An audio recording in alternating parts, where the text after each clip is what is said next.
اعوذ باللہ من الشیطان الرجیم بسم اللہ الرحمن الرحیم۔ السلام علیکم سامعین۔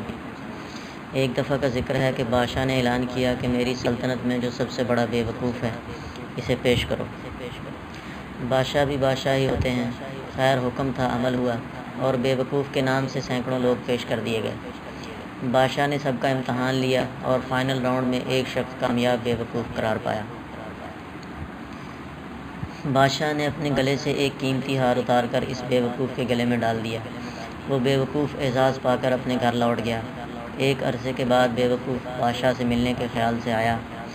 بادشاہ مرض الموت یعنی اپنا آخری وقت گزار رہا تھا۔ بادشاہ کو بتایا گیا۔ بادشاہ نے اذن ملاقات بخش دیا۔ بے وقوف حاضر ہوا۔ بادشاہ سلامت، آپ لیٹے ہوئے کیوں ہیں؟ بادشاہ مسکرایا اور بولا، میں اب اٹھ نہیں سکتا کیونکہ میں ایک ایسے سفر پر جا رہا ہوں جہاں سے واپسی نہیں ہوگی اور وہاں جانے کے لیے لیٹنا ضروری ہے۔ بے وقوف نے حیرت سے پوچھا، واپس نہیں آنا کیا؟ ہمیشہ وہاں ہی رہنا ہے؟ بادشاہ بے بسی سے بولا، ہاں ہمیشہ وہیں رہنا ہے۔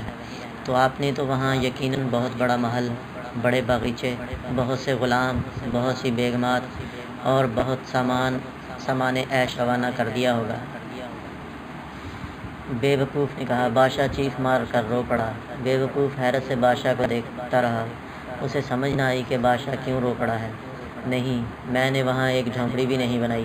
روتے ہوئے بادشاہ کی آواز نکلی، کیا ایسا ہو سکتا ہے؟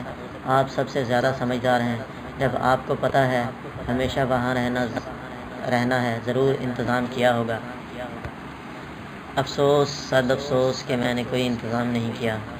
بادشاہ کے لہجے میں بلا کا درد تھا۔ بے وقوف اٹھا، اپنے گلے سے ہار اتارا اور بادشاہ کے گلے میں ڈال کر بولا، تو پھر حضور اس ہار کے حقدار آپ مجھ سے زیادہ ہیں۔ جزاک۔ آج کی اچھی بات۔ 3 سال کی عمر میں ہم کہتے تھے ماں ماں۔ 10 سال کی عمر میں آپ کہاں ہیں ماں؟ 16 سال کی عمر میں اف امی، آپ میری اتنی فکر نہ کیا کرو۔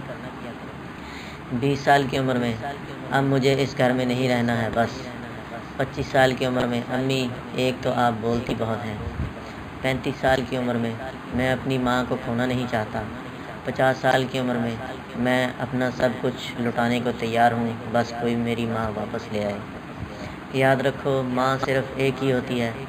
اس کی محبت کو سراہو، اس کی قدر کرو کہ اگر وہ دنیا سے چلی گئی تو بہت دیر ہو جائے گی اور پھر عمر بھر کے پچھتاوے اور رونے کے علاوہ کچھ نہیں ہوگا۔ اللہ تعالی ہمیں اپنے حفظ و ایمان میں رکھے۔ جزاک اللہ۔